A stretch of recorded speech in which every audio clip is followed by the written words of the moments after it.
suficiente. Aí, o Henrique está gravando, ótimo. Bom dia, então, todo mundo, vamos lá.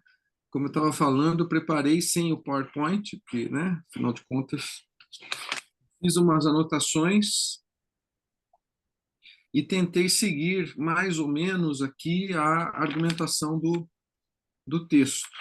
E aí, no meio dessas anotações que eu fiz, eu fui colocando algumas referências que foram me surgindo à cabeça. Eu usei basicamente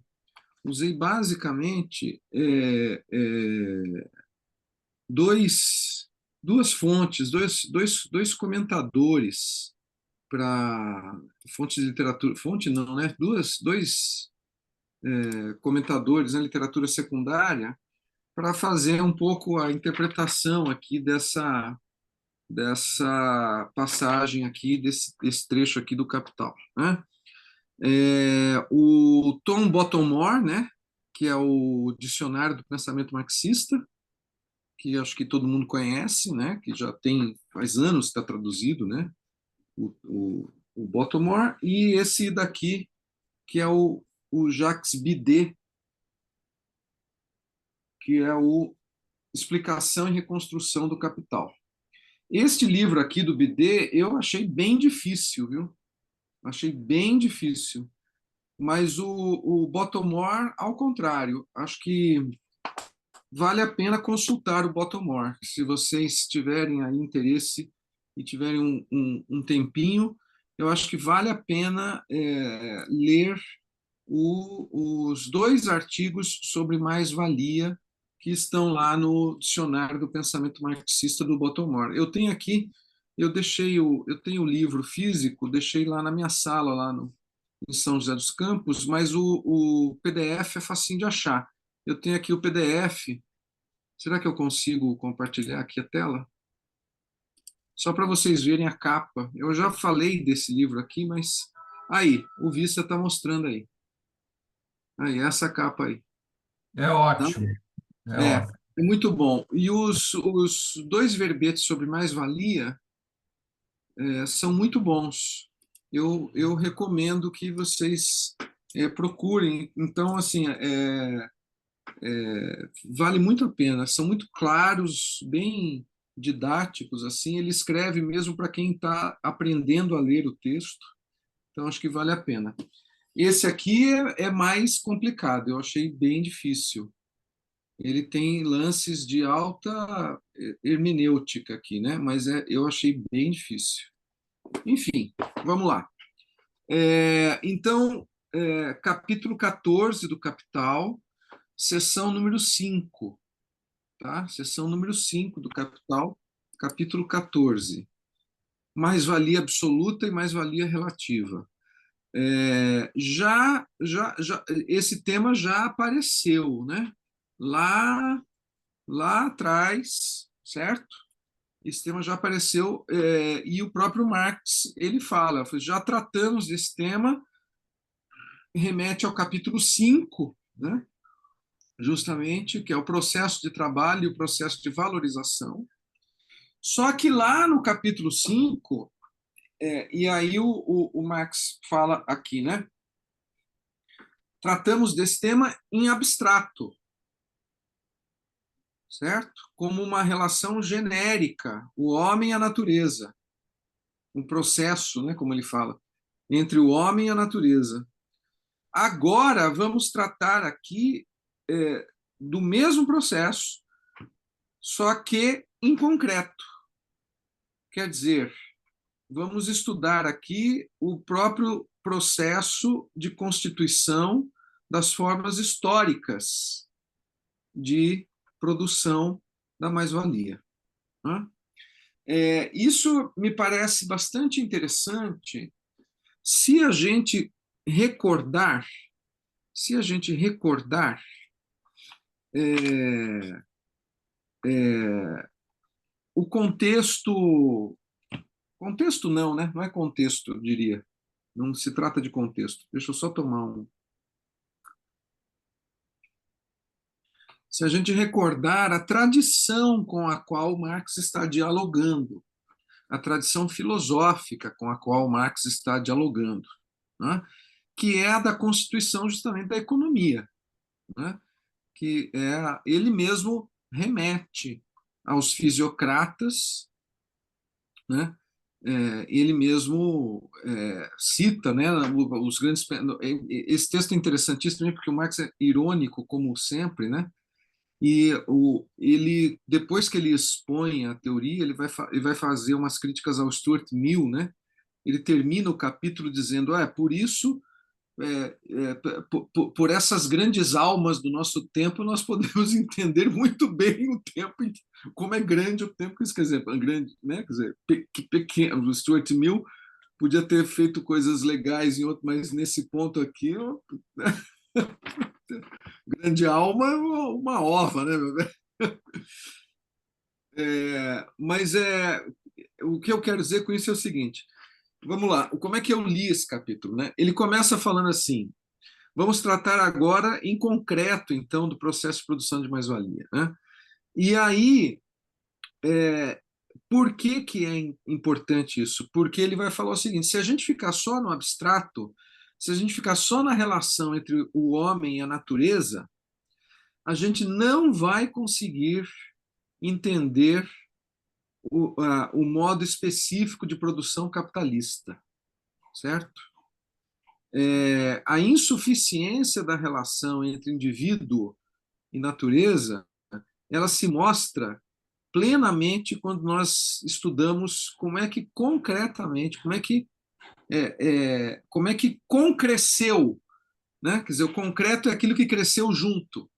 Quer dizer, como é que o modo de produção capitalista extrai mais-valia, né, por digamos assim, um processo histórico com vários fatores que vêm juntos. E aí a grande questão que eu acho que é fundamental para entender o Marx, que é que a grande novidade com relação à tradição, à grande tradição econômica inglesa, que começa, na verdade, com John Locke, né? O segundo tratado sobre o governo civil. Quer dizer, quem é o inventor da ideia de valor-trabalho é o Locke. E aí os economistas posteriores ao Locke, eles todos adotam a perspectiva lockeana, que é a perspectiva da relação do indivíduo com a natureza, né?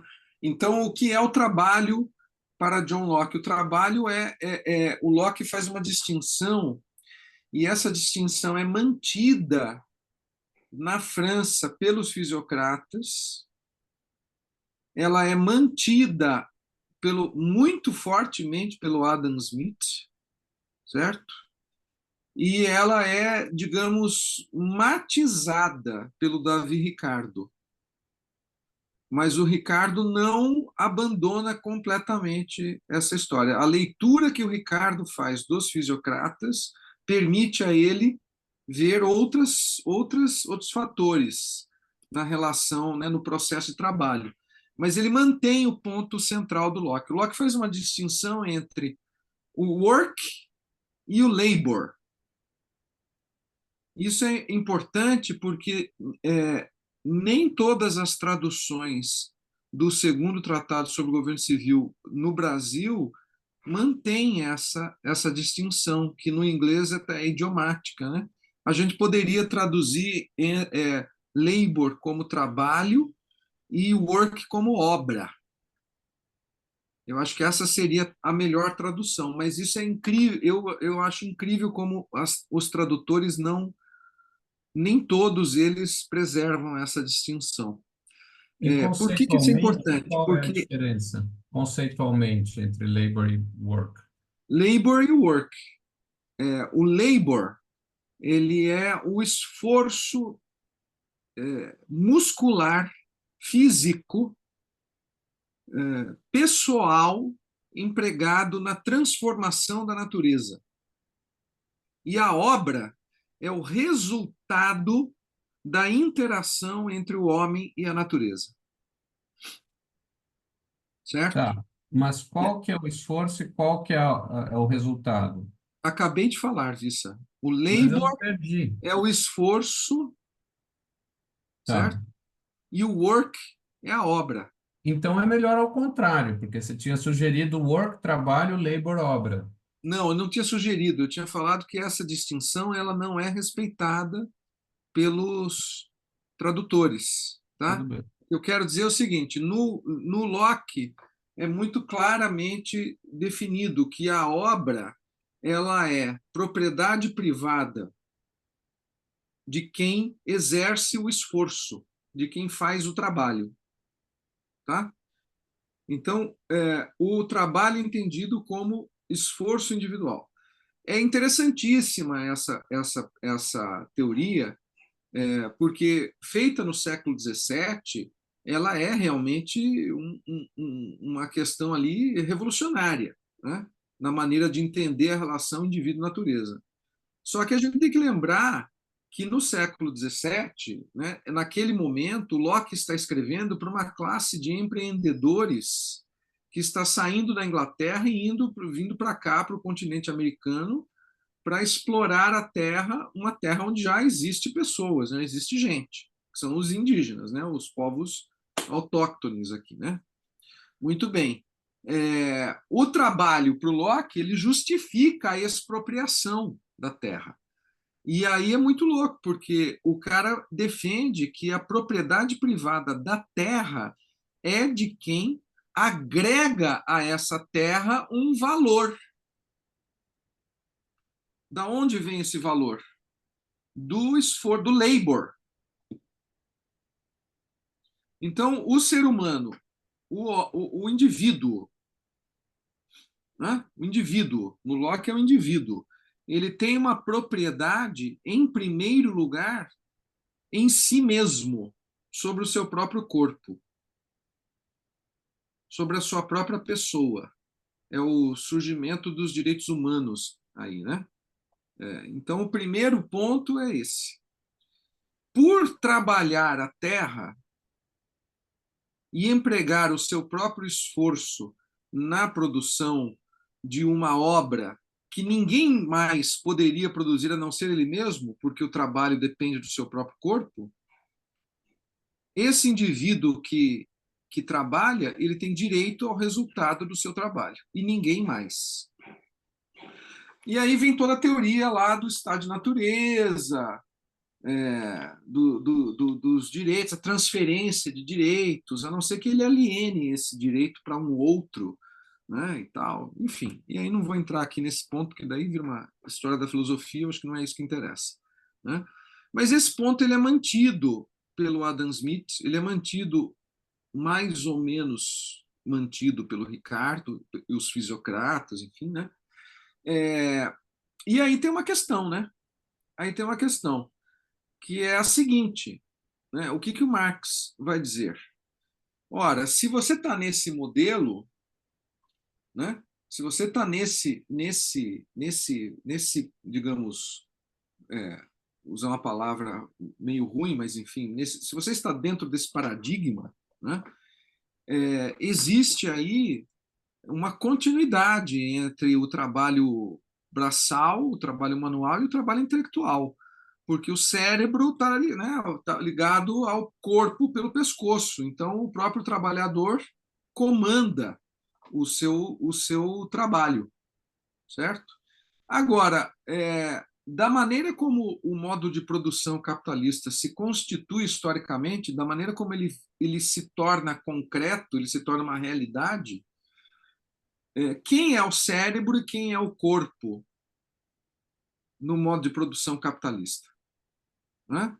Aquele corpo que trabalha, ele não é ele não tem o cérebro que comanda não está ligado ao corpo que trabalha no modo de produção capitalista, né?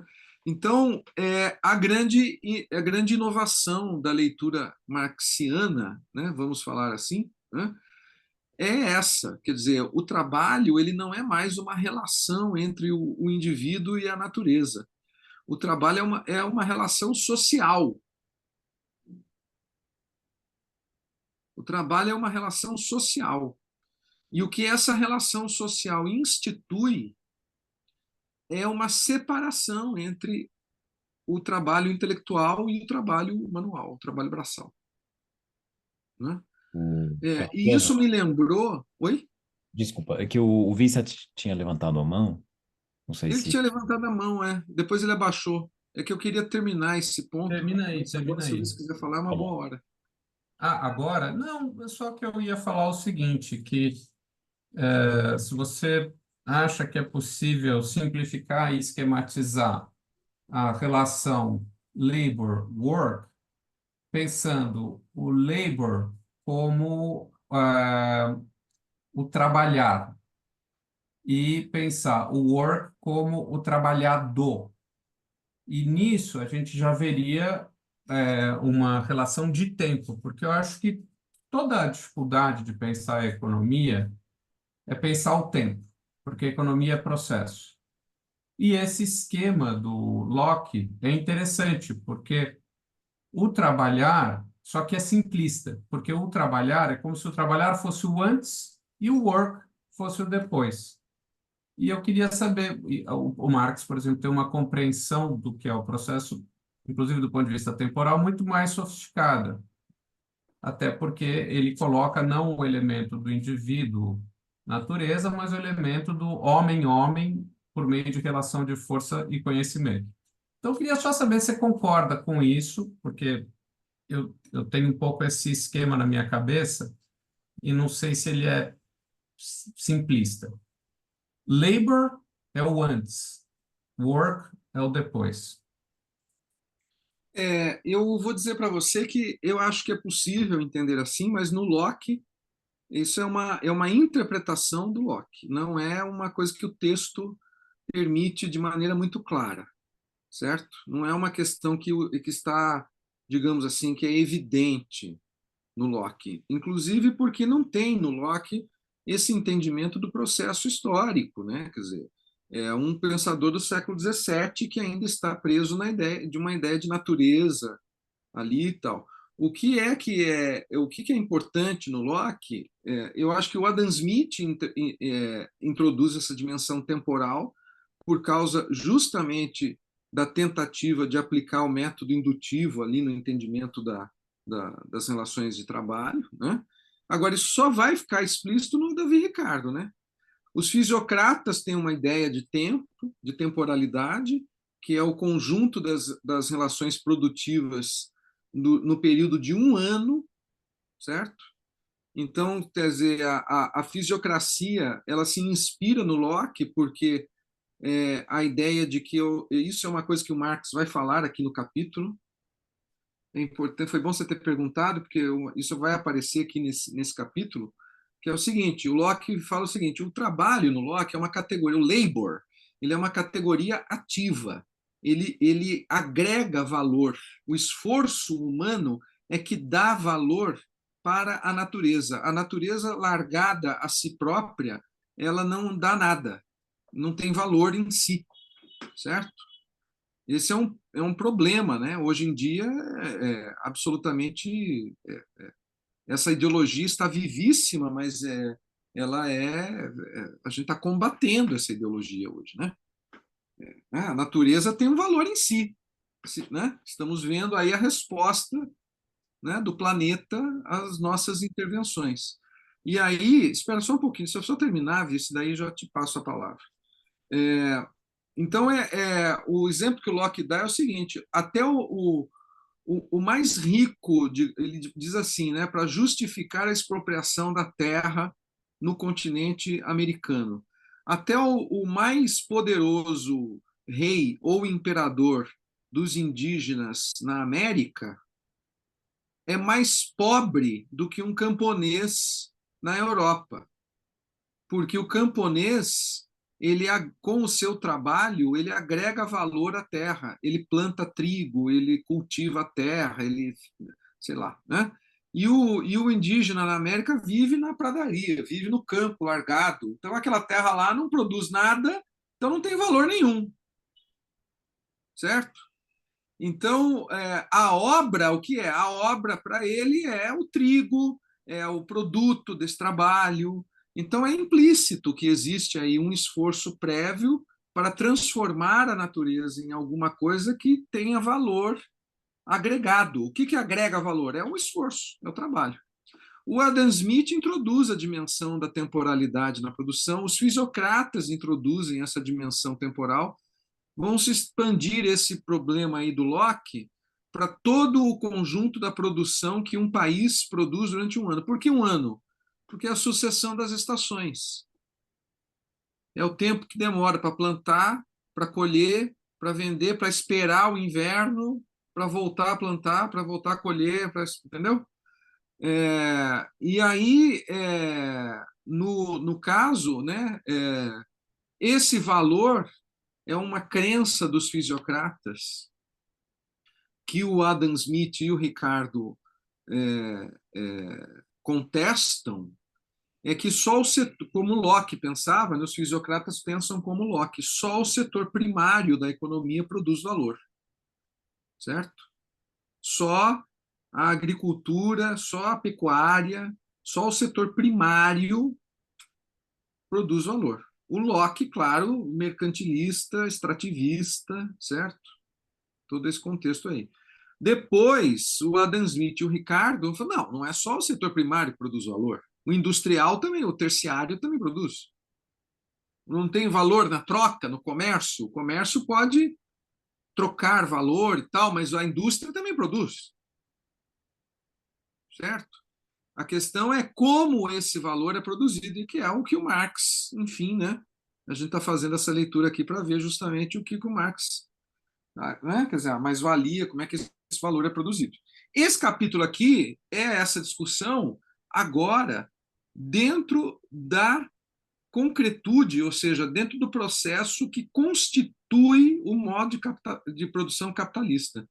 Como é que as relações sociais que se constituíram historicamente, né, agregam a produção industrial capitalista e permitem que esse modo se instaure, né? Que é a ideia do concreto que cresce junto materialmente, historicamente ali. Você tem alguma coisa para falar?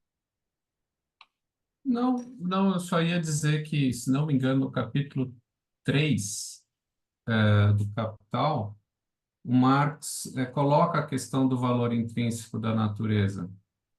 E lá, Sim, eu claro. acredito que a postura dele é, claro que dentro do sistema marxista, que há aí uma noção de sistema. Claro, não é uma noção de sistema idealista, mas o Capital é a tentativa de explicação do sistema capitalista.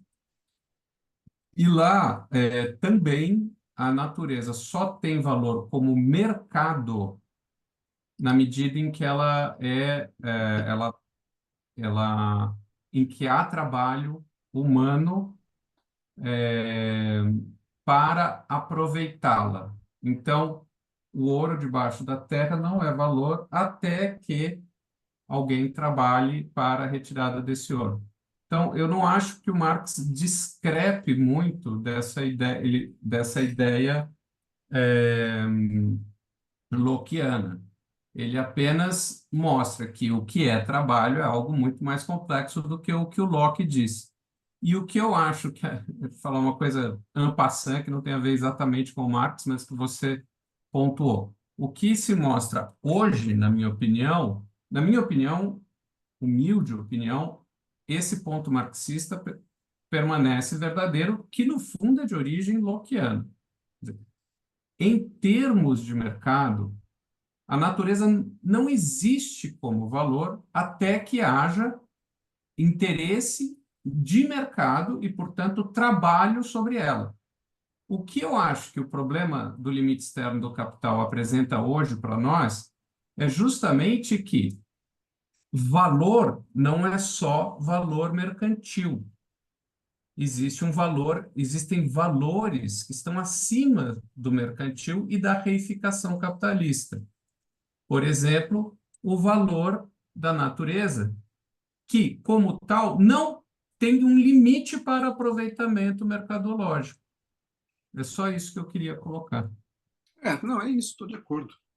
Acho que é exatamente isso que o Marx quer dizer. A natureza não pode ser reduzida a valor de mercado. Isso aí. Bom, o... continuando aqui, né? Então, assim, o que que a relação, o que que o trabalho entendido como relação social mostra, né? Quer dizer, coloca em questão justamente essa separação entre o cérebro e o corpo, né?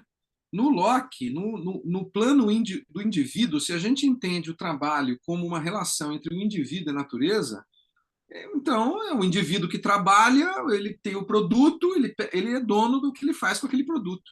Agora, nas relações capitalistas, não é assim que funciona. Quem é o cérebro que comanda o corpo? Hã? Quem é o cérebro que comanda o corpo? Hã? E o corpo aí não é o corpo do trabalhador individual. Né? A grande questão, ele começa o capítulo falando justamente isso. A instauração da grande indústria, ela amplia o trabalhador coletivo, é o corpo coletivo. Né? Isso me lembrou muito o Metrópolis, do Fritz Lang, né? Que é o problema do filme. Por que o Hitler adorou esse filme? Né? Essa é uma questão. Né? Por que o Hitler adorou esse filme? Né? Quem viu o Metrópolis, eu vi, você viu esse filme, a gente viu junto lá no Ibirapuera. Lembra que passou? Lembro com Sinfônica tocando. Isso, é. O filme restaurado, o Metrópolis, quer dizer, encontraram lá na Cinemateca lá de Buenos Aires, lá, 40 minutos do filme que estavam perdidos, não sei o que e tal. O filme, a última versão que a gente conhece desse filme, permite a gente entender por que o Hitler esse era o filme preferido do Hitler. Porque o Metrópolis é uma metáfora do mundo capitalista, certo? Que é o seguinte: existe a massa dos trabalhadores, é o trabalhador coletivo, existe o cérebro, que é a pequena classe de capitalistas que vive num Olimpo, vive num mundo, vive no Elysium, né? Se dedicando aos esportes, à cultura, à arte, enquanto abaixo deste mundo está um corpo que sustenta essa mente, esse cérebro, que são os trabalhadores braçais. Inevitavelmente, o cérebro e o corpo entrarão em conflito em algum momento. Quem faz a mediação entre o cérebro e o corpo? Quem faz a mediação? Né? É o que o Marx vai falar aqui uma hora. Né? Como no sistema natural, a cabeça e a mão estão interligadas. O processo de trabalho, né, é que faz essa mediação. No filme do Fritz Lang, a mediação é feita pela religião. A relação, e isso está escrito no roteiro, uma das plaquetes do filme aparece. A mediação entre a mão e a cabeça é feita pelo coração. E quem é o coração? O coração é a Maria, a personagem do filme, é a religiosa, é a religião. Né? Muito bem. Então, a relação entre o trabalho intelectual e o trabalho manual, né, a luta de classes, ela é apaziguada pela religião, como ideologia das massas. Né? Mas, vai dizer o Marx, né, se no sistema natural o trabalho intelectual e o trabalho manual estão interligados, né, é o processo de trabalho que une, mais tarde eles vão se separar como se fossem inimigos.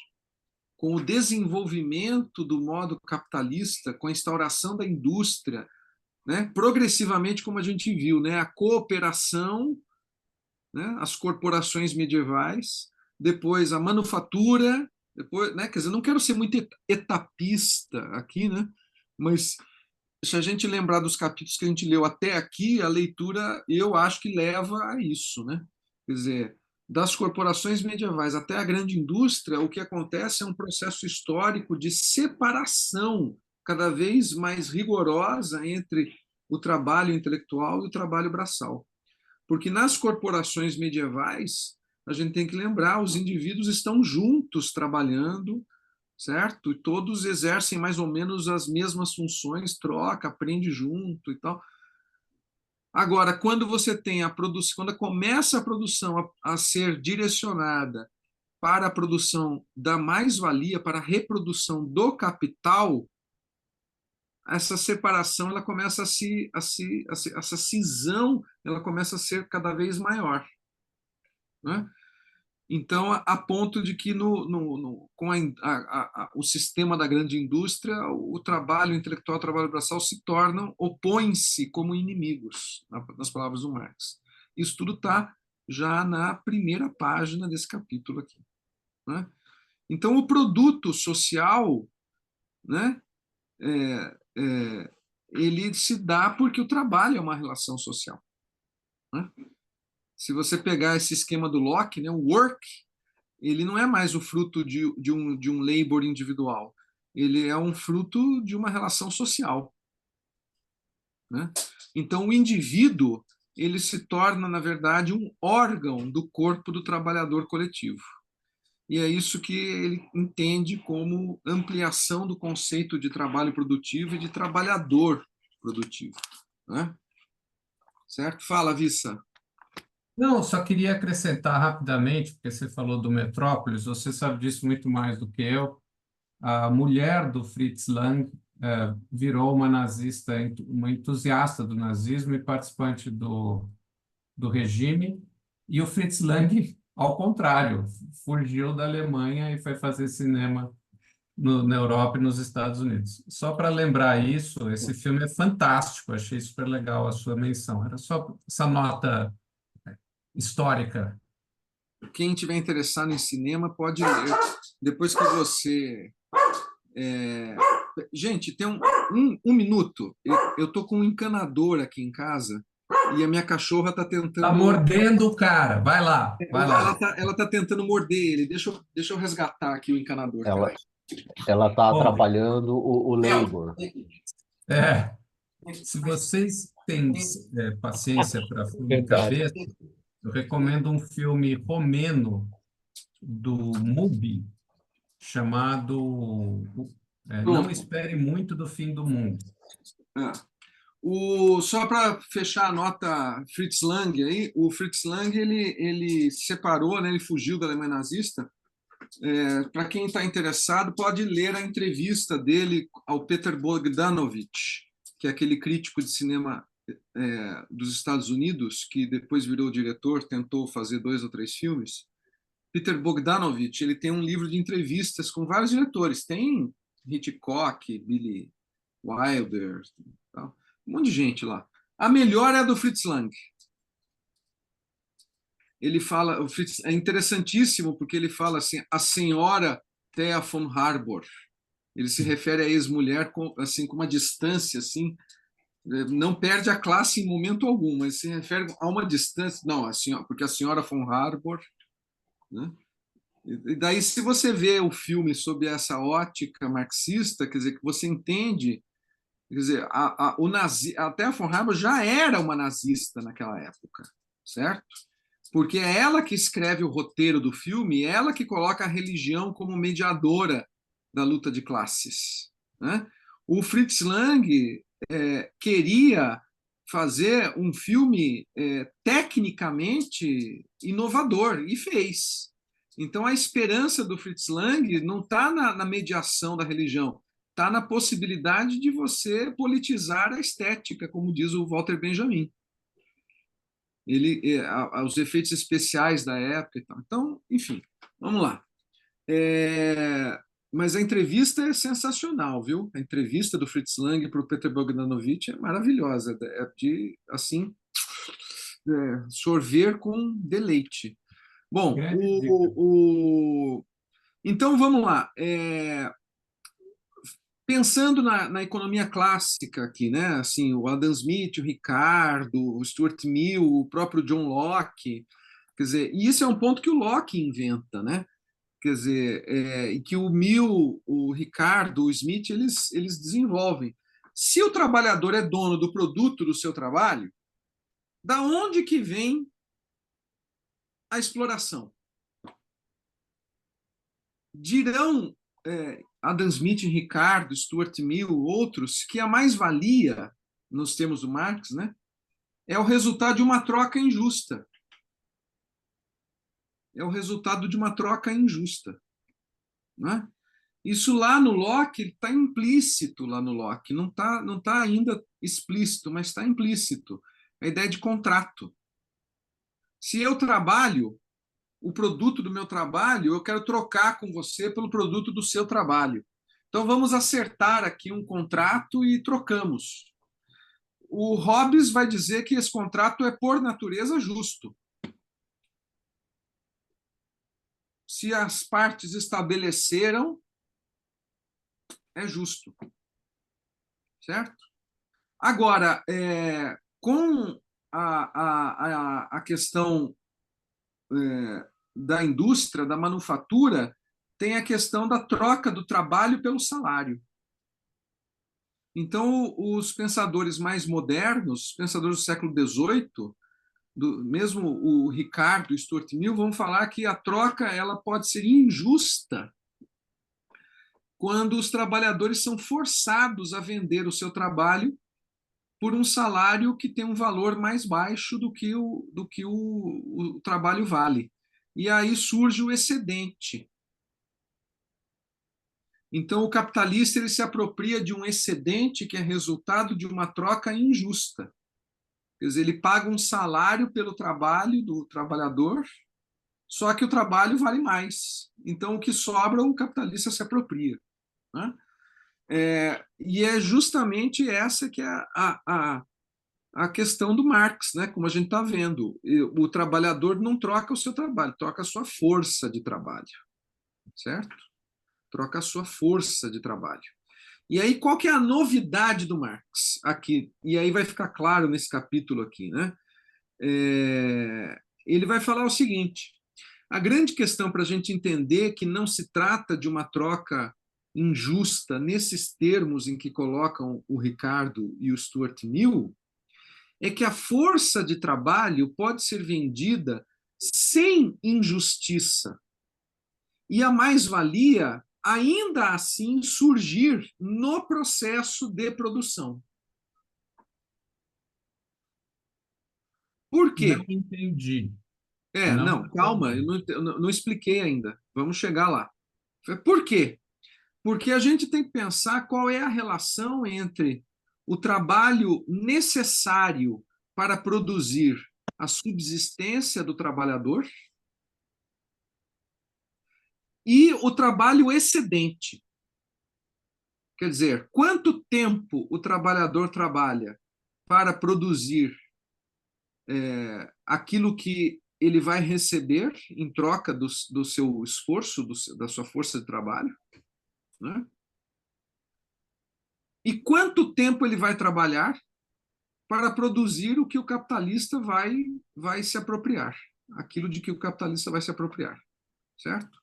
Então, uma coisa é o tempo de trabalho necessário, que é o tempo do trabalhador para si próprio, para que ele se sustente, para que ele coma, para que ele beba, para que ele tenha uma casa, para que ele. Né?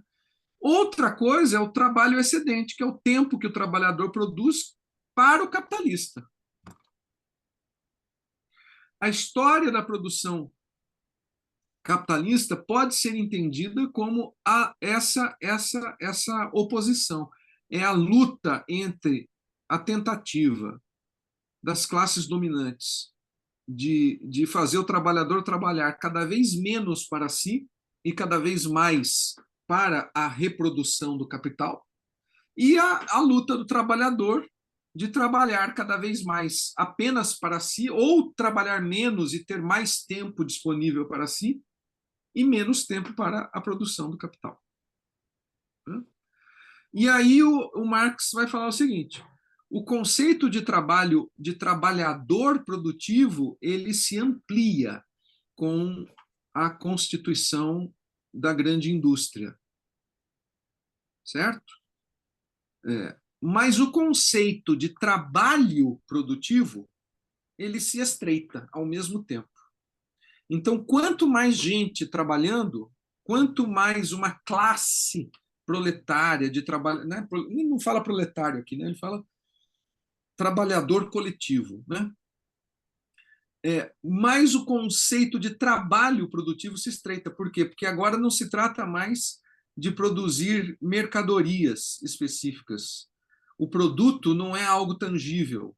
O produto do trabalho coletivo, ele não é um campo arado de trigo, ele não é o leite que o cara tira da vaca, ele não é uma caneca, ele não é, sei lá, não é um produto tangível, é a mais-valia. O trabalho produtivo, o conceito de trabalho produtivo, ele fica cada vez mais direcionado à produção de mais-valia, certo? Então, a função do trabalhador coletivo é valorizar o capital. E essa é uma relação historicamente constituída. O trabalhador, ao se subordinar o trabalho vivo ao trabalho morto das máquinas, o trabalhador se torna meio, não de produção exatamente, mas de valorização do capital. E aí o Marx, lapidarmente, com toda a sua ironia, no meio do texto, fala assim: de forma que ser trabalhador produtivo, ao contrário do que possam pensar, não é sorte, é azar.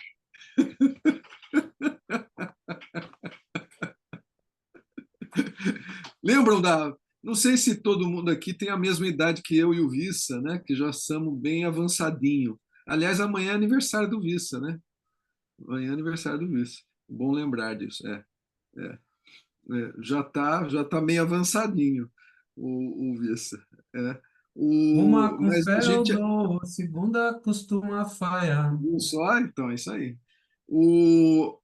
A gente é da época. Quem trabalha bem ganha mais trabalho, exatamente.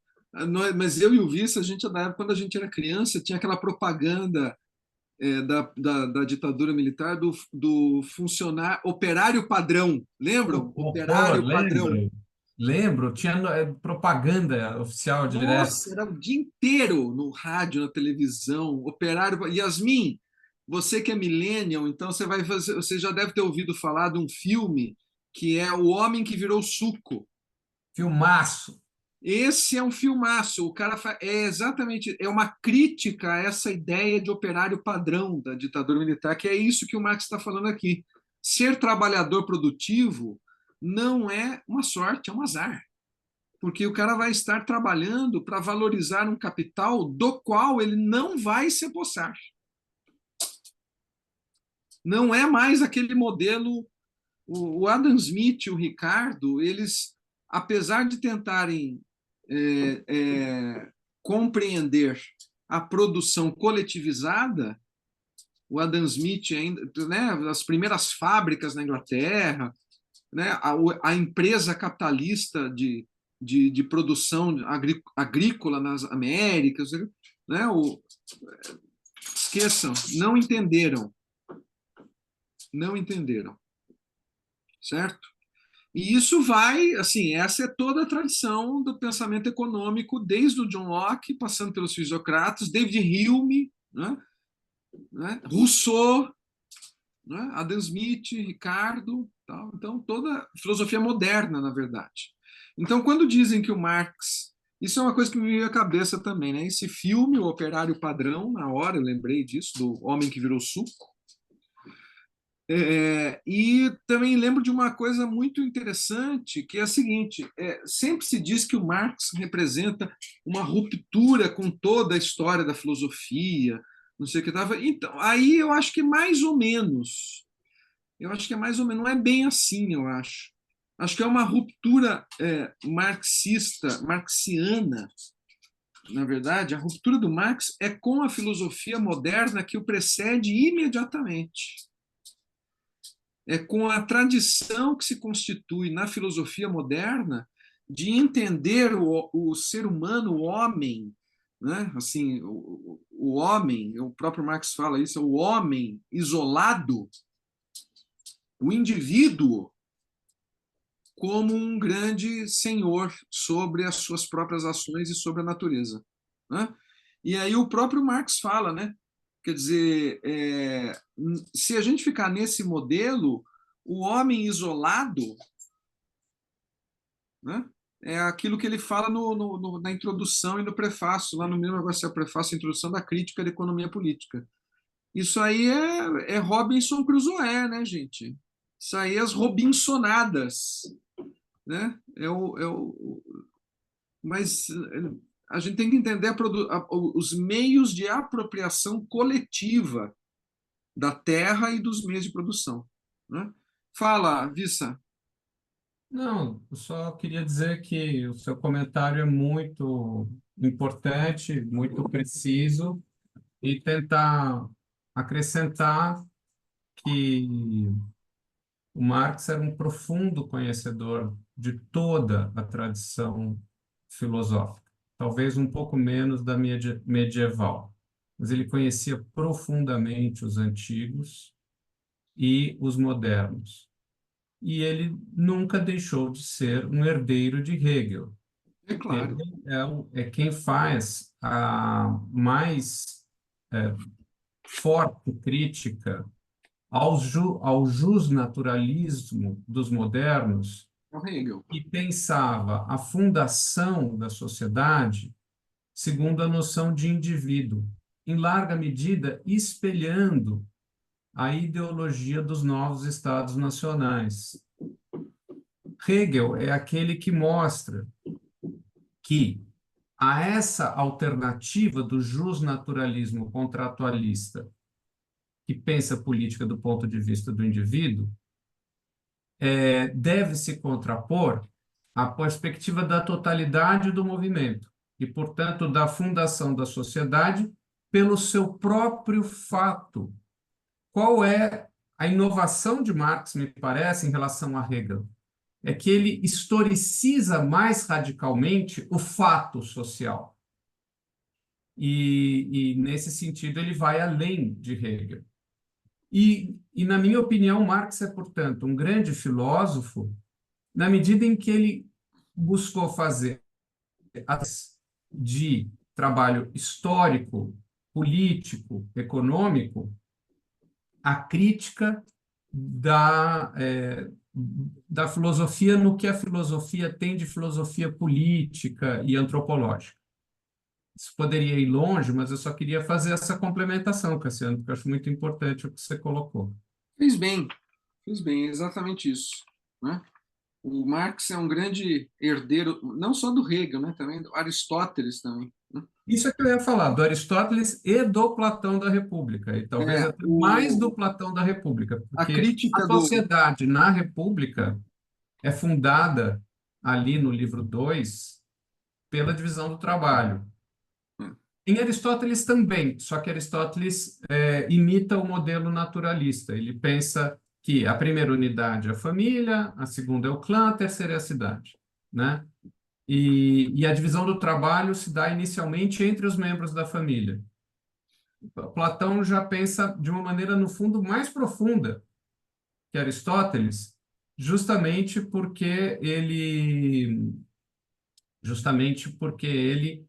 pensa a cidade como divisão de funções produtivas, e É, não exatamente do ponto de vista da diferença natural de força entre homem, mulher e criança.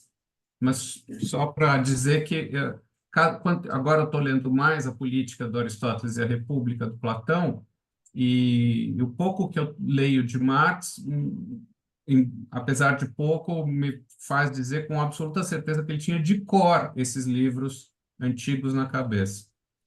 provavelmente sim. Então, deixa eu só agora, então eu vou tentar falar exatamente do ponto específico aqui do capítulo, que é a produção da mais-valia relativa, certo? A produção da mais-valia relativa. E aí eu acho que é a questão que é interessante, tem várias questões interessantes. Duas coisas que eu acho que é interessantes, os dois aspectos que eu acho que são interessantíssimos aqui, para nós todos, né?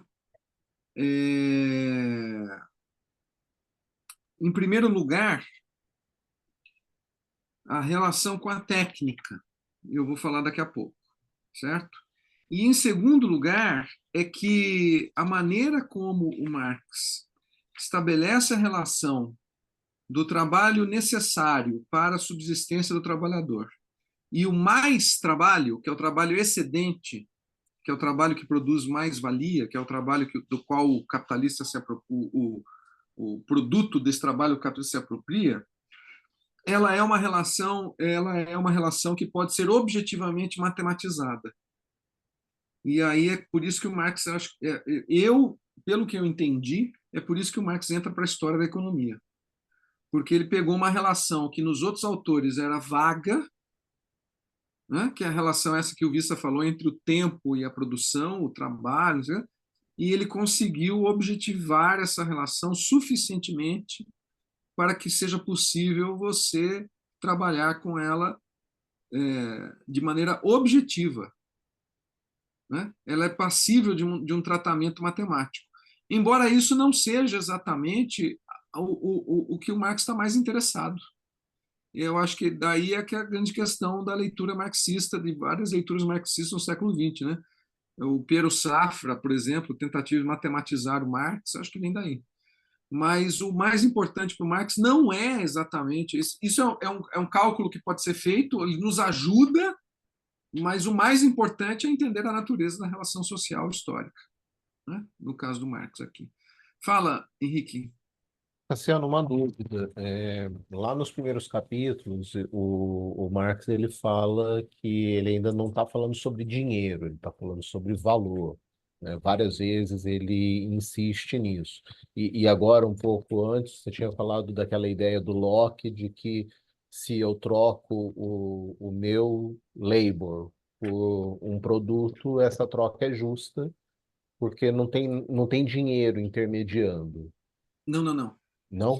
Você não troca o seu labor por um produto. Com o Eu seu troco labor, você produz alguma Eu coisa, produzo e e aí troco o isso por um produto outro do seu produto. labor você troca com o produto do labor do outro, Do outro, certo? tá? Então aí não tem dinheiro Não, intermediando. Aí nesse caso é o seria escambo. o escambo. E Escambo. justamente por não ter o dinheiro intermediando, a troca é justa.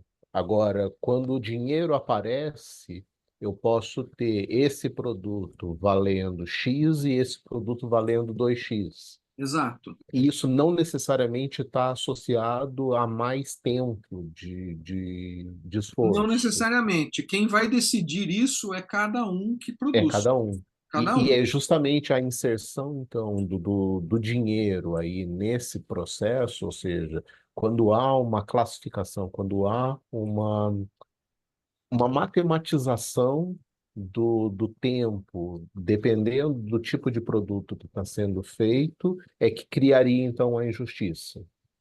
Então, aí no caso do Locke, o dinheiro é um meio de troca. Ele permite você trocar um produto por dinheiro e acumular, sem prejuízo, nem seu e nem alheio. Por quê? Porque para o Locke o dinheiro não estraga, certo? Então você pode ter muito dinheiro e guardar. E tá, então, beleza, não estraga, certo? Agora, essa é uma coisa que historicamente não se verificou, né? Porque a inflação corrói o dinheiro, então o dinheiro estraga, né? E isso o Adam Smith, por exemplo, ele não estava preocupado exatamente com isso. Ele vai tratar disso, mas ele não estava preocupado com isso, porque ele estava preocupado, na verdade, em explicar a existência de uma classe não produtiva, que é isso que o dinheiro cria. Quer dizer, o cara acumula, né, a aristocracia arrenda a sua terra. Eu não vou trabalhar, eu sou barão, velho, eu não vou trabalhar a terra. Eu vou arrendar para alguém que queira trabalhar. Então eu acumulo riqueza na forma de joias, dinheiro, sei lá, né? Agora, de fato, aqui o Marx não está falando de dinheiro ainda, mas a maneira como ele descreve a relação entre trabalho necessário e trabalho excedente, ou como ele diz aqui, literalmente, mais trabalho, que é o trabalho que produz a mais valia, o valor a mais, né? Essa relação ela é proporcionalmente inversa.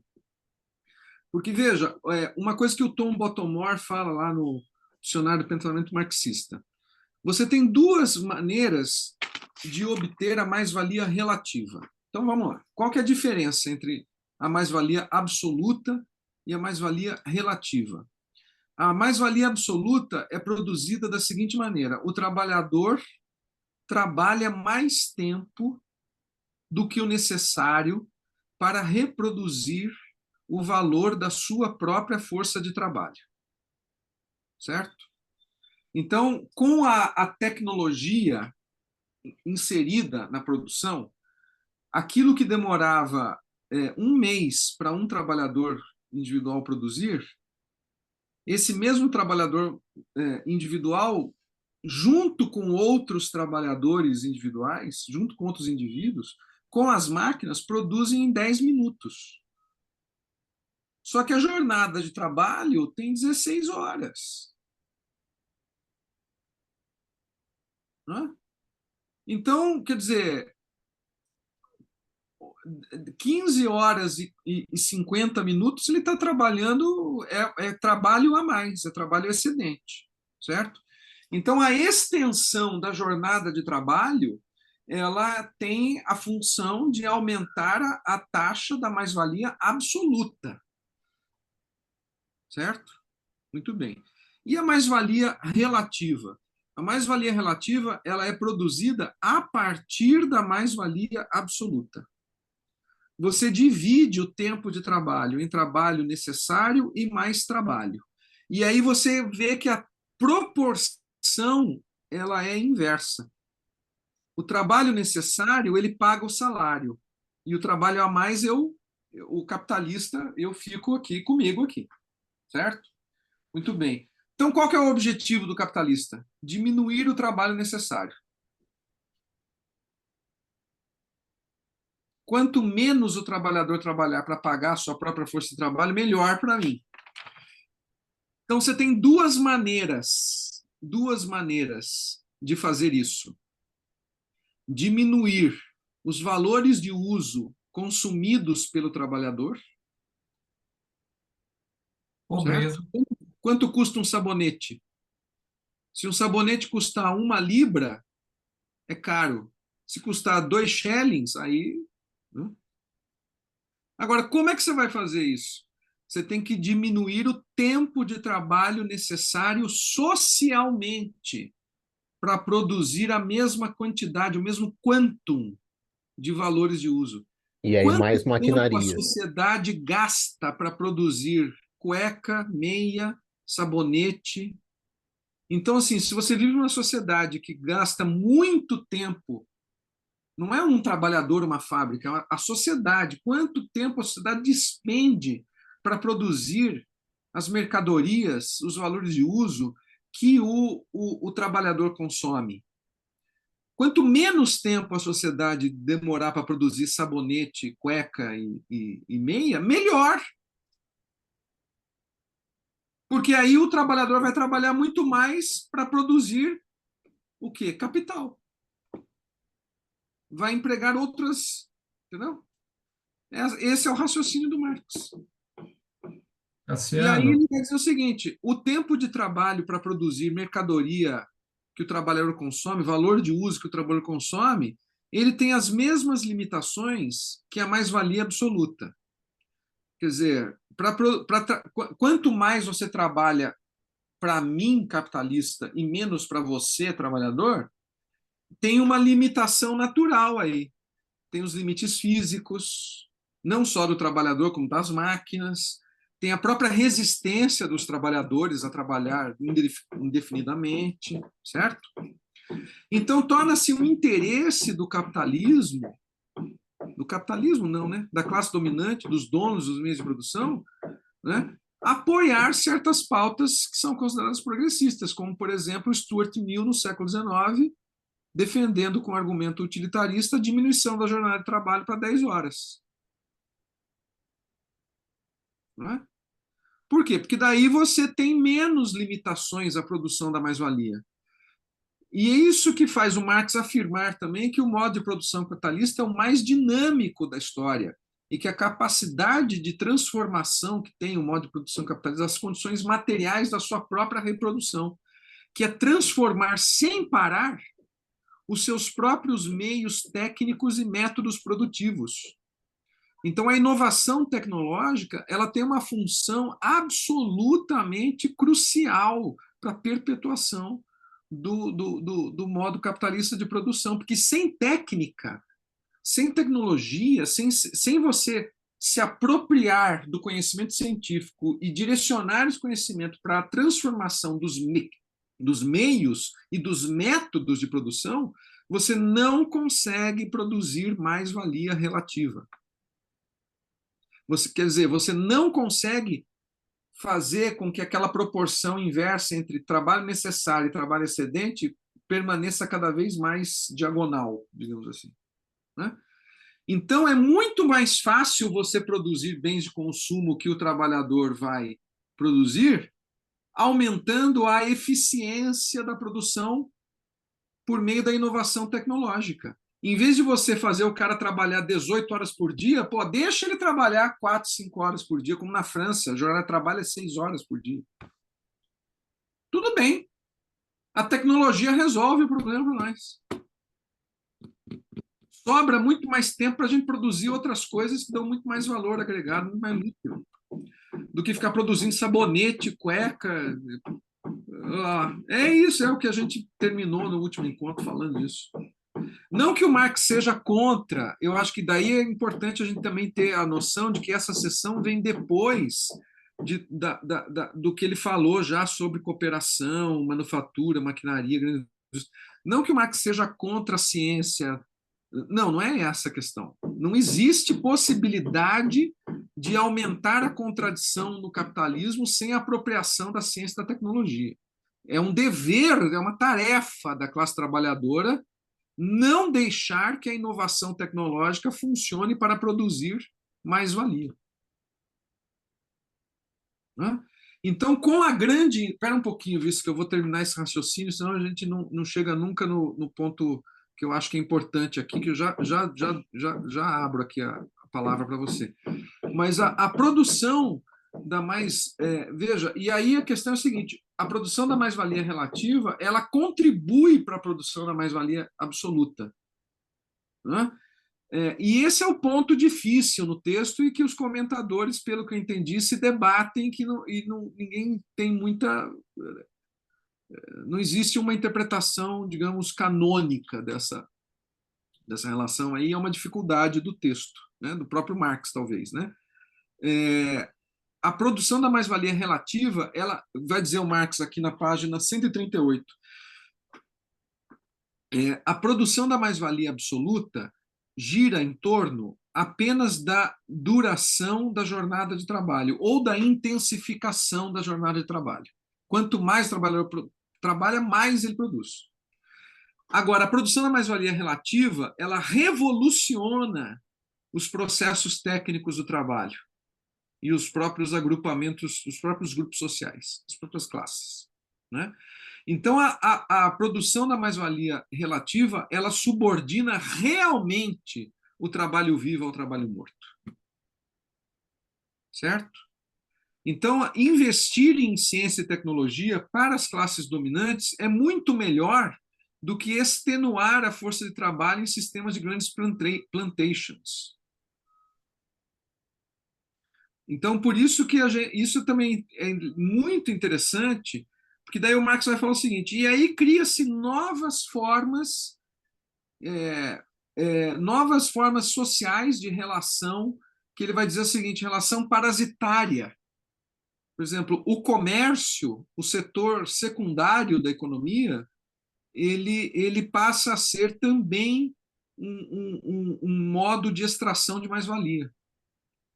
Né?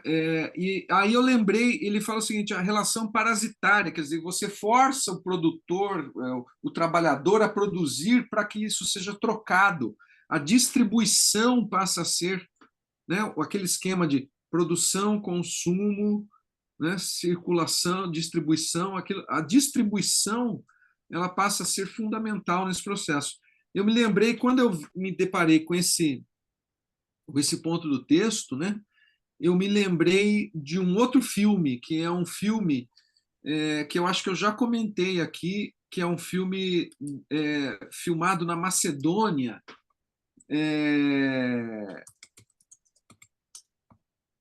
Deixa eu Você ver se eu falou acho. na reunião passada, é o Eu falei, Honeyland. né, na reunião passada que eu esqueci como é que. Honeyland. Honeyland. Eu anotei Honeyland. aqui. Deixa eu pegar aqui e mandar de novo aqui. Aqui achei a Wikipédia desse filme.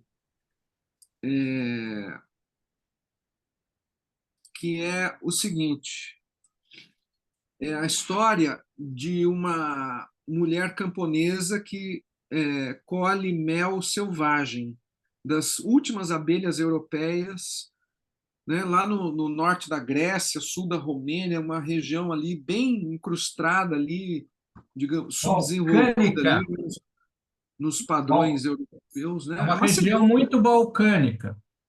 a Macedônia. A Macedônia é um estado, existe, né? A Macedônia, aquela região toda ali do norte da Grécia dividiu em Macedônia do Norte e Macedônia do Sul. Macedônia do Sul é Isso. parte da Grécia e a Macedônia do Norte é um estado. E É que eu esse acho essa região muito balcânica. exato, os Balcãs ali, né? E é Essa mulher, bacana. essa mulher, ela é uma trabalhadora que na Europa existia muito, mas hoje em dia é raríssimo. Ela extrai mel das abelhas selvagens. Aí, quando chega uma família de nômades ali, a vida dela se torna um caos, porque os nômades não respeitam o ciclo natural de produção do mel das abelhas. Por quê? Porque eles vendem o mel para um comerciante do centro urbano mais próximo. E aí o comerciante fala assim: não, não tem mais, o pessoal está querendo mais. Então eles vão lá e extraem todo o mel, não deixam as abelhas, o mel para as abelhas, e é isso que o Marx está falando, quer dizer, a coletivização do trabalhador, o trabalhador se tornar um grande órgão social, e o trabalho gira em torno da produção industrial. Então, você tem todo mundo se transforma em trabalhador, mas a função do trabalho é produzir mais-valia.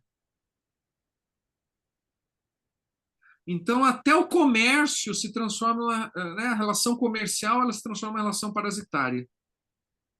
Né? Com a grande indústria, o modo de produção capitalista ele deixa de ser um meio, né? Ele deixa de ser um meio apenas para produzir mais-valia. Ele se torna, o Marx, palavras do Marx, a forma geral socialmente dominante do processo de produção. Então, se você tem uma organização industrial da sociedade, você pode esquecer que agora a máquina não é mais um meio. É a forma geral socialmente dominante do processo de produção. Certo? E aí ele vai dizer, né? Aí também uma outra coisa que me chamou, uma outra referência que veio na minha cabeça, que eu achei uma passagem, eu vou ler a passagem aqui, que é o Marx crítico do estado de natureza e já pós-darwinista. Quer dizer, o fato dele ter dedicado o Capital ao Darwin, acho que vai ficando claro em vários momentos do livro, né? E eu acho que aqui, neste ponto, tem uma passagem que mostra muito bem como é que a leitura do Darwin influenciou Marx, que é na página 139, eu estou falando da tradução dos economistas, tá? O tomo 2 dos economistas, né? Na página 139 aqui da tradução que eu usei, está escrito assim, né? Só quando a humanidade tenha superado pelo trabalho as suas condições primitivas de animalidade e o trabalho já esteja socializado num certo grau, é que surgem as condições em que o trabalho excedente, o mais trabalho, de um torna-se a condição da existência do outro. Por que eu li isso como uma influência do Darwin no Marx? Né? porque no estado de natureza existe uma base natural da mais-valia. E aí o Marx fala, no estado de natureza não há nada que impeça, nada que impeça que a sobrevivência seja garantida por pura opressão e subordinação do homem pelo homem, do ser humano pelo ser humano. Exemplo, o canibalismo. Ele tem uma nota de rodapé, e foi essa nota de rodapé que me chamou a atenção. Falei, como é que eu entendo isso aqui? Foi a nota de rodapé que ele fala assim, hoje, quando ele está escrevendo o Capital, hoje existem mais de 4 milhões de pessoas que ainda são canibais no mundo. Quer dizer, são sociedades em que o trabalho, na leitura dele, hein? Na leitura dele, não estou dizendo que ele está correto, ele é um pensador europeu do século XIX, tá? Eu só diria para Marx o seguinte: tu, covarde, meu filho não és. Guerreiros do Norte, né? Isso aí. Sou forte, guerreiro do norte. É. Porque, pô, canibalismo não é para se alimentar, porra. Não sabe É. nada, Mas aí ignorância. ele está pensando no que ele sabe Mas lá da botou, Europa cara, mas no século botou. XIX, né? Mas veja, faz sentido a leitura dele se você pensar nesses termos, certo? Quer dizer, a adaptação às condições extremas de sobrevivência faz com que a mais-valia se torne absoluta a ponto das pessoas se matarem para sobreviver. Certo? Então, na natureza, nada impede a acumulação da mais-valia.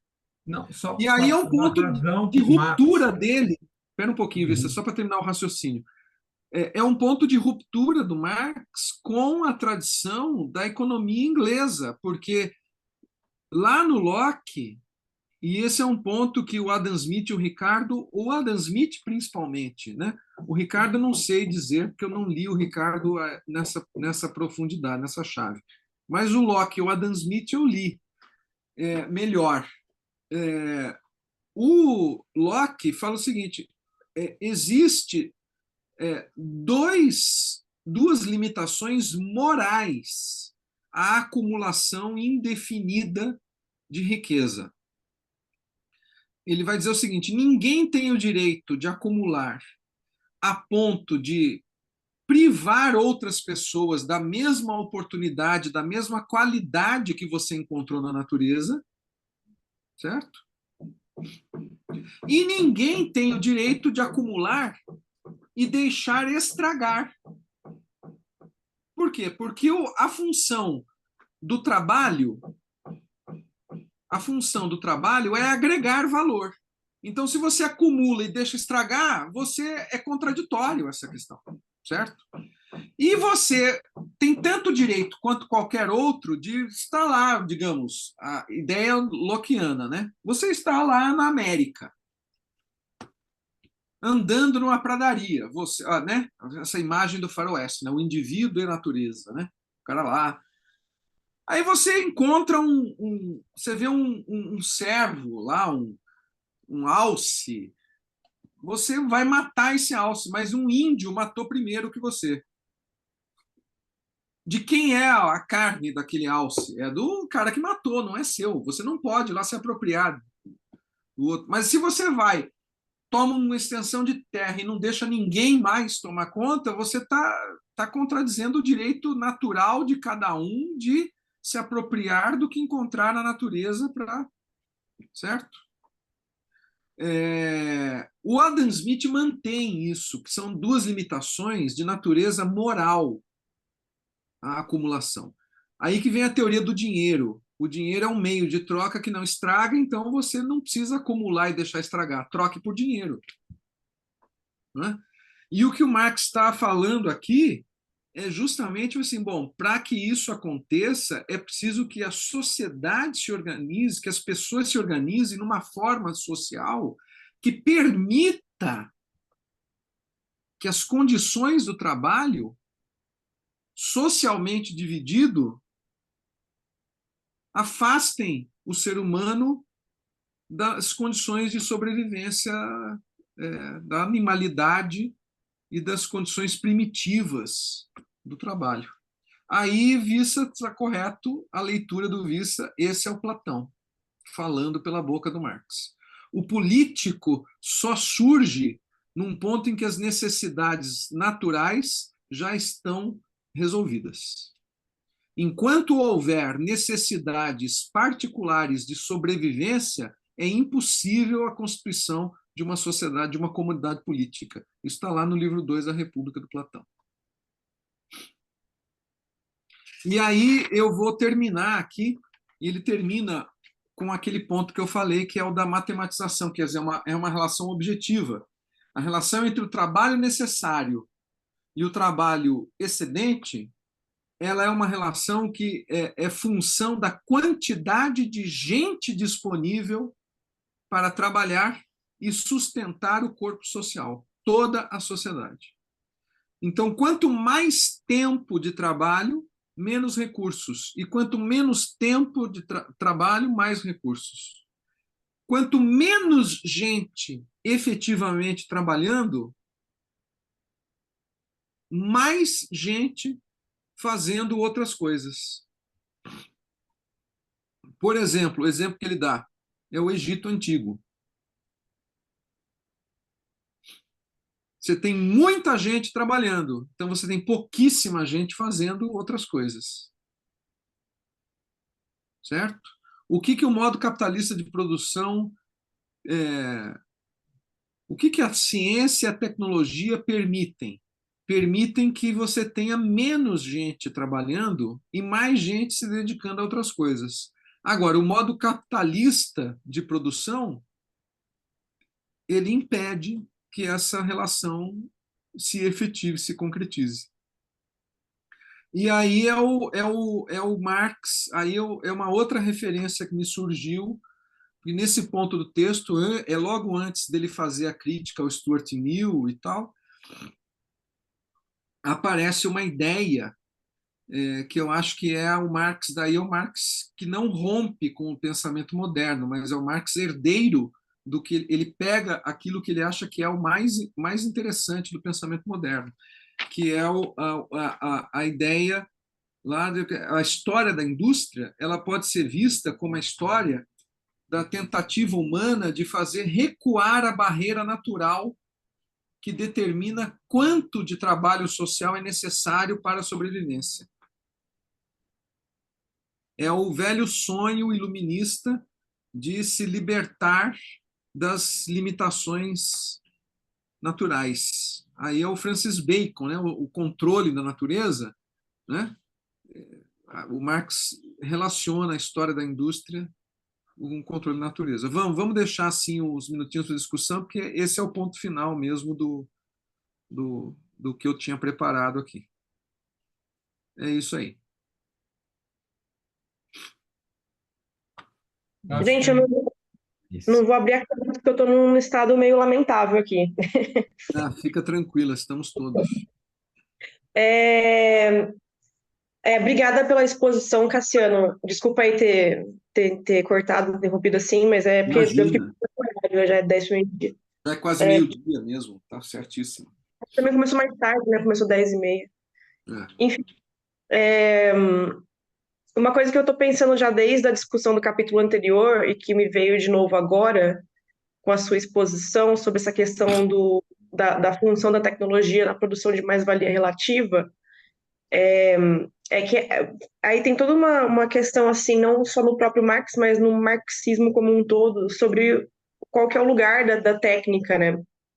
Porque para mim fica parecendo assim que o Marx ainda tem uma concepção instrumental, como se fosse possível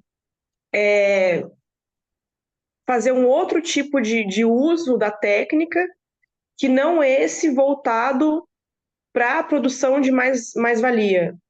Né? Você comentou aí, né, que ele fala que a maquinaria, a tecnologia, a técnica não é mais simplesmente um meio, mas é a forma dominante da produção. Era isso, né? Exato, a forma geral socialmente dominante do processo de produção. A grande Então, indústria. Isso, então, e aí fica aparecendo, só que assim, né, da forma como ele fala, como ele, não é uma coisa, não sei se tem algum lugar em que ele fala claramente o que ele pensa sobre isso, assim, mas o vocabulário, a forma, assim, alguns raciocínios, dá a impressão de que ele acha que é possível dissociar uma coisa da outra, que a técnica pode não ser submetida a esse fim, a esse tipo de relação com a produção. Então, sei lá, aí entra uma questão assim, né, a tecnologia, o maquinário numa sociedade sem classe, entendeu? Qual é a função da ciência, da técnica na futura sociedade comunista, alguma coisa do tipo. E aí, pelo que eu acompanho um pouco, assim, tem uma grande discussão, né, no marxismo sobre isso, assim, e é uma coisa que eu acho que é meio complicada, assim, né? Mas, enfim, eu queria mais colocar essa dúvida e lembrar dessa polêmica sobre como fazer uma crítica da técnica a partir dessa análise do Marx, né? Considerando aí que, não sei, assim, eu tenho uma dificuldade, pelo menos, de enxergar dessa forma, assim, que é possível uma sociedade técnica socialista ou comunista a partir do ponto em que a gente está hoje, por exemplo, né? Eu andei lendo o Jacques Ellul, ele tem um livro ótimo sobre os marxistas, e ele termina com a discussão sobre o marxismo, o marxismo, se não me engano, da Eslováquia, alguma coisa assim, do leste europeu, que é justamente uma elaboração dessa ideia, assim, de socialismo técnico. Tem uma galera que acredita nisso, assim, né? Que é possível, a própria ciência e tecnologia são a base para uma outra sociedade futura em que, a partir dessas relações de trabalho que são próprias da ciência, que é uma coisa completamente diferente, assim, da indústria, a partir dessa forma de relação se pode produzir, criar um comunismo, um socialismo.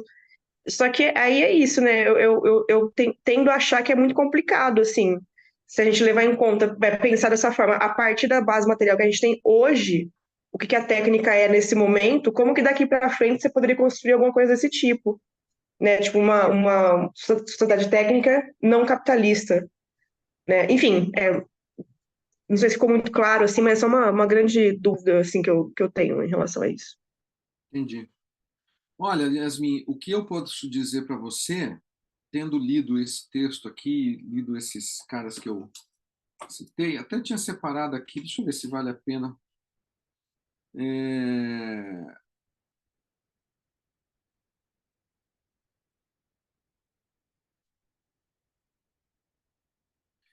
O Jacques Bidet aqui, ele tem uma citação aqui do Capital, não é exatamente desse trecho que eu estou lendo. Ele usa a edição francesa, né? A edição francesa é diferente, a organização e tal.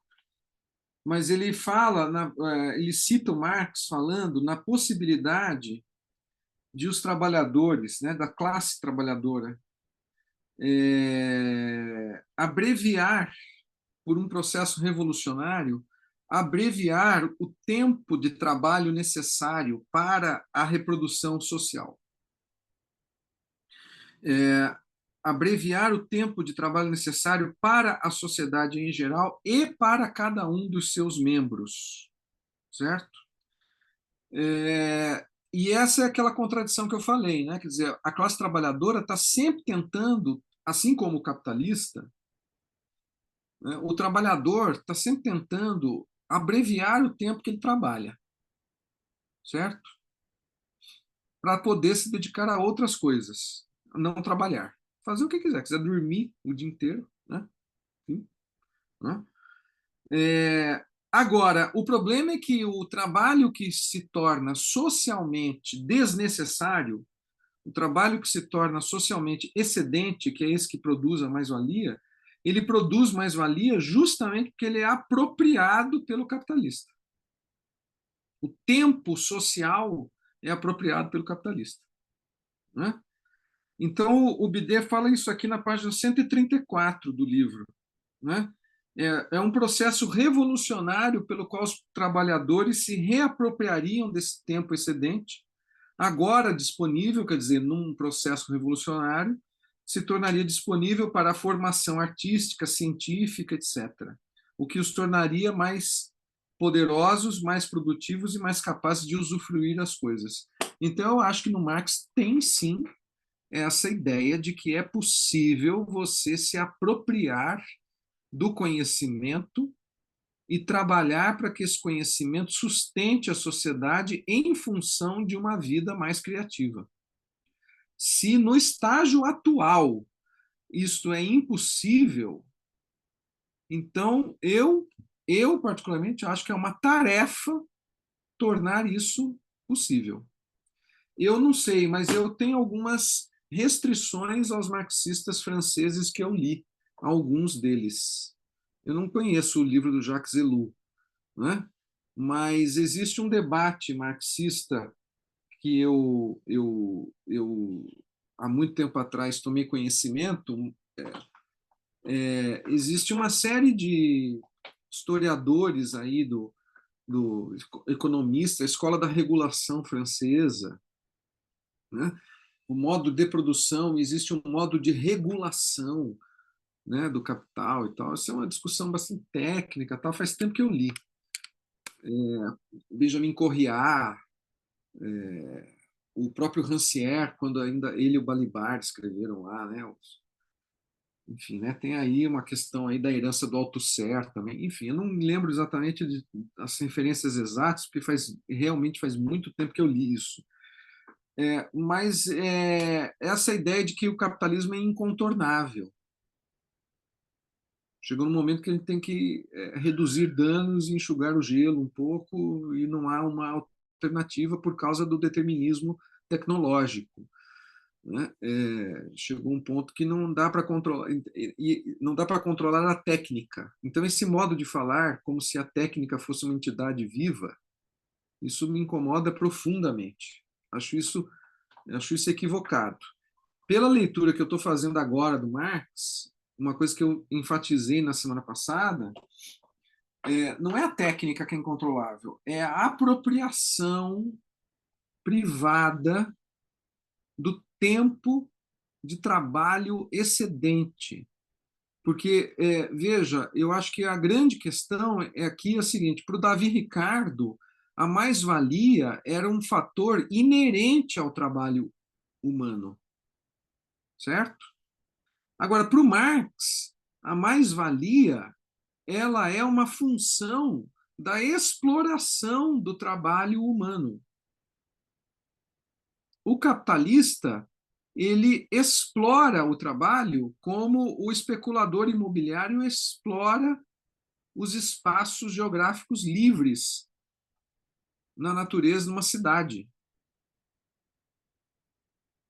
Certo? Então, as pessoas não trabalham 8 horas por dia porque precisam sobreviver. O tempo de trabalho socialmente necessário ele é reduzido. Então, eu vejo dessa maneira. O que eu acho que é fundamental é inverter a relação entre o trabalho socialmente necessário para a sociedade se manter, se produzir, as pessoas se alimentarem, comerem, dormirem e tal, e o trabalho que é apropriado. Esse trabalho que é apropriado é que a gente vai ter que se apropriar. Então, acho que o foco na técnica e na tecnologia como uma entidade autônoma que funciona independentemente das relações sociais, eu acho que precisa ser mudado. Eu acho que a inovação é uma questão capitalista. Eu acho que isso fica claro nesse ponto aqui do texto que a gente está e tal. E aí eu vou dizer aqui, na página que eu estou lendo aqui, ó, 143 para 144, uma citação muito interessante aqui do Marx, que é esse ponto, né? Que ele está falando assim, né? Dos trabalhadores, cortadores de pão na Ásia, que trabalham 12 horas por dia, né? Ele fala uma coisa aqui assim, ó, ele fala uma coisa interessantíssima aqui, assim, né? Ele fala o seguinte: a natureza não explica por que o trabalhador trabalha 6 dias por semana, por que ele fornece 5 dias de mais trabalho, se antes ele trabalhava 12 horas por semana, por que ele trabalha? Ué, a introdução do capitalismo é que faz o cara trabalhar 6 dias por semana e mais de não sei quantas horas por dia. A natureza explica só um pouquinho. O tempo de trabalho necessário é limitado a 1 dia por semana. Em nenhum caso o seu mais produto se origina de uma qualidade oculta ou inata do trabalho humano. É uma relação social. Então, não acho que é a técnica. Não acho que é a técnica. Eu acho que a gente tem que se apropriar, tem que construir um processo revolucionário e usar o conhecimento para produzir uma tecnologia menos predatória e mais direcionada para interesses humanos, coletivos. E hoje, não mais exclusivamente humanos, né? A gente também tem toda aí uma questão aí das espécies, né, da vida no planeta. Eu acho que daí, nesse caso, o Marx tem mais mesmo um teor iluminista de fazer assim, construir objetivos humanos e tal. Mas eu acho que os objetivos não podem ser antrópicos apenas. A gente tem que, enfim, né? Mas eu acho que não é a questão não é a técnica, eu acho que a questão é sempre a seguinte, é como é que a gente explora o tempo de trabalho excedente no qual a técnica funciona para acumulação de mais-valia. Cassiano, vamos deixar os outros falar? Tudo bem, vamos lá. Ó, eu acho assim, não, porque está acabando, e o legal é Não, dividir, né? beleza. Eu acho, bom, primeiro, super obrigado. Eu acho que a leitura do capítulo ficou ainda mais rica pelo que você trouxe também do contexto de toda a teoria marxista, sobretudo a partir do Locke, né, e da herança lockeana. Eu anotei alguns pontos que, obviamente, sobre os quais eu não vou me debruçar muito, porque tem pouco tempo, gostaria de ouvir os dois Henriques também, mas que eu acho que vale a pena pontuar para, talvez até para encontros futuros. Primeiro, eu acho importante colocar que é problemático no Marx, é problemática a ideia de que quanto mais desenvolvimento técnico, menos exploração de trabalho. E eu acho que isso fica bem evidente se a gente lembra da ideia do desenvolvimento sistêmico e desigual. Agora me fugiu exatamente a frase. É uma frase do Lenin, né? Por quê? Porque nós temos na França o trabalhador trabalhando 6 horas, porque lá você tem uma história do operariado. Agora, aqui no Brasil, por meio da tecnologia, o que a gente tem é uma hiperexploração do motoboy. Então, não necessariamente, apenas em potência, o desenvolvimento tecnológico promove a liberação do trabalho, porque existe aí, no fundo, uma luta política concreta que passa pelo âmbito do Estado e pelo âmbito dos direitos, né? Portanto, pelo âmbito jurídico. Isso é uma coisa. A outra coisa, portanto, a técnica, isso é que eu acho muito importante colocar, e aí a gente vai para o ponto da Yasmin. Eu acho que a gente pode propor a questão da técnica, do poder emancipatório da técnica, em termos de potência e ato, digamos. Quer dizer, a técnica, ela é, sem dúvida, o que possibilita a emancipação, mas ela também é, ao mesmo tempo, instrumento de dominação. A questão é justamente, politicamente, por uma questão moral e também de libertação pessoal, se você não é da classe dominante, lutar para que a técnica seja instrumento de emancipação. Então, eu não concordo, eu estou do lado do Cassiano, eu não concordo que a tecnologia seja em si instrumento repressivo. Eu acho que ela pode ser repressiva e ela pode ser emancipadora. Eu estudei bastante Heidegger, ele entende que há um modo de pensar técnico que é encobridor do ser. A questão dele nem é classe, mas ele acredita que esse modo de pensar técnico se antecipa à possibilidade de uso da técnica racional e emancipador por via da razão. Essa é uma ideia desafiadora. Eu não acredito nela. Acredito na racionalidade. Essa é uma discussão interessante, porque talvez o modo de pensar técnico anteceda até mesmo qualquer relação de classe, mas, enfim, eu não acredito nisso. Quem tem aproximações interessantes a respeito da questão da técnica, que se vale desses dois pensadores, são o Marcuse, no Homem Unidimensional, e a obra do Lucien Goldman, que é excelente, né? Bom, o que eu queria colocar, poderíamos colocar muitas outras coisas aqui, mas só para fechar, porque eu acho que esses pontos vão voltar depois. Questão de forças de produção, inovação e progresso. A palavra progresso sou eu que estou introduzindo. O Cassiano falou de inovação. E forças de produção, no fundo, o que a gente está dizendo é tecnologia. Força de produção é um modo mais especificamente técnico, econômico, de pensar o aproveitamento da tecnologia. Há todo um debate se as forças de produção, a técnica, são necessariamente emancipadoras ou não. Aí a questão é pensar dialeticamente. Elas necessariamente não o são, mas potencialmente o são. E elas são condição de possibilidade da possibilidade. Elas não são condição, ou seja, sequer é dada a possibilidade da emancipação sem desenvolvimento de forças de produção.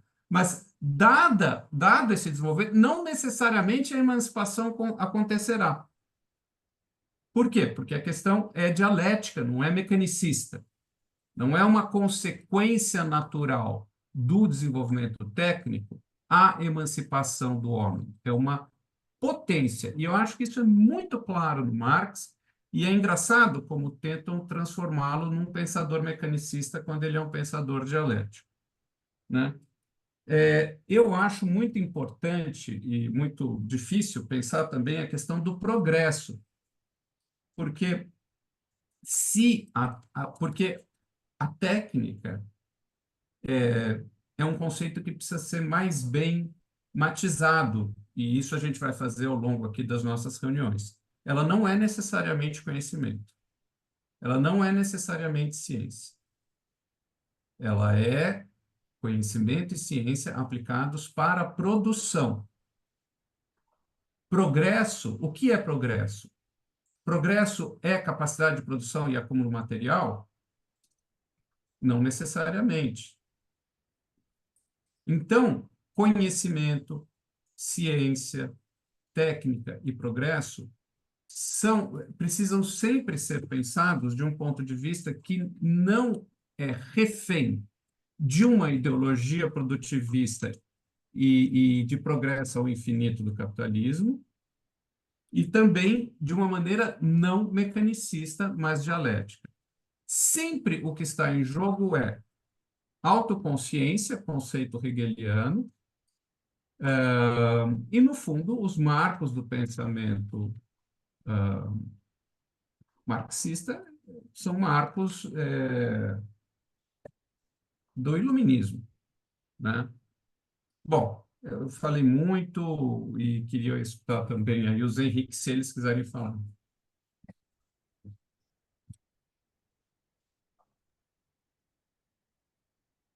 Henrique, Xará, quer falar alguma coisa? Eu estou refletindo ainda sobre essa questão da técnica. Eu acho que a gente realmente precisa de outras reuniões para lidar com isso. Mas me veio à mente justamente essa questão que a gente está vivendo aí, do problema lá no Rio Grande do Sul. e da questão de. Eu estava ouvindo também um podcast de divulgação científica dizendo que nós já temos toda a tecnologia para enfrentar vários dos problemas climáticos existentes no mundo. Não precisa desenvolver mais tecnologia, só precisa destinar recursos para que essas tecnologias sejam colocadas em exercício. Exatamente. Então, eu concordo com o Vissa também nessa questão. O desenvolvimento da técnica tem que estar atrelado também ao desenvolvimento da política que faça com que essa técnica seja utilizada para melhorar o bem-estar de todo mundo e não para ficar só causando mais-valia. Não sei se todos os trilhões, quatrilhões de dólares fossem gastos, por exemplo, em ações para a questão da crise climática, a gente não teria, por um lado, todos esses acidentes que estão acontecendo, e, por outro lado, também não teria guerras na Ucrânia, ou na faixa de Gaza, ou em qualquer outro lugar.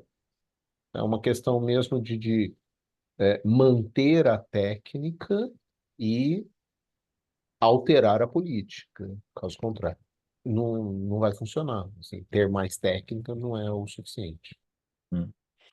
É. Eu concordo assim com o que está sendo exposto. E antes de passar a palavra para o Vissa, antes de terminar a reunião, só gostaria de perguntar, porque já para o encontro que vem temos um capítulo novo, né? Capítulo 15. Se alguém se oferece para preparar a apresentação logo de cara. Ah, Eu me ofereço porque ele é mínimo. tá bom. Ok, então vai ser daqui a 15 dias, ou seja, no dia 19 de junho, eu vi essa capítulo 15. Perfeito. Tá feito. E ok. Vissa, você queria falar uma última coisa, né? Isso. O que eu queria falar é o seguinte: tem um documentário, espero que ainda esteja disponível lá, no Netflix, que se chama, se não me engano, se chama Carbono, que é sobre agricultura ecológica, modelo de agrofloresta. Na verdade, é algo próximo disso. Esses conceitos variam entre as pessoas, mas, no fundo, eles estão todos relacionados. E é um documentário muito ingênuo, na verdade, porque ele trata da questão técnica, como ele mostra como a agricultura alternativa, a agricultura não hipermecanizada, não a agricultura com produção diversa, tanto pecuária quanto agricultura que eu digo, a exploração do campo, né? Então, tanto pecuária quanto propriamente produção de alimentos, etc., como se exercida em larga escala, só ela, por si só, já retém na terra, tornando a terra mais produtiva, o excesso de carbono produzido. Bom, essa é uma das inúmeras soluções que estão dadas. Uma até dela, uma muito importante, mas certamente não é isso que vai resolver o mundo, como o documentário às vezes deixa a entender. Então, isso é uma prova bem às nossas mãos de que os meios estão dados. Até porque o documentário tem uma razoável penetração técnica na questão da absorção de carbono pelo solo. Só que a ingenuidade do documentário é que ele tenta mostrar que isso é economicamente viável. E não é economicamente viável, porque se fosse, estaria sendo empregado em larga escala nos Estados Unidos. O capitalismo é imediatista. E, evidentemente, esse modelo não é o que promove mais rapidamente mais acúmulo. Então, não é possível fazer uma crítica do modelo antiecológico de produção capitalista nos marcos do capitalismo. Capitalismo e ecologia são irreconciliáveis. Espero que eu esteja errado, porque eu não vejo a revolução no horizonte, mas são irreconciliáveis. E o motivo é de princípio. O capitalismo é uma produção exponenciada ao infinito. O recurso é finito e já chegamos a ele. É só isso que eu queria colocar para endossar o que disse o Henrique e falar, vejam esse documentário, que é um bonito documentário. Se chama Carbono, não sei Carbon, não sei como é em português.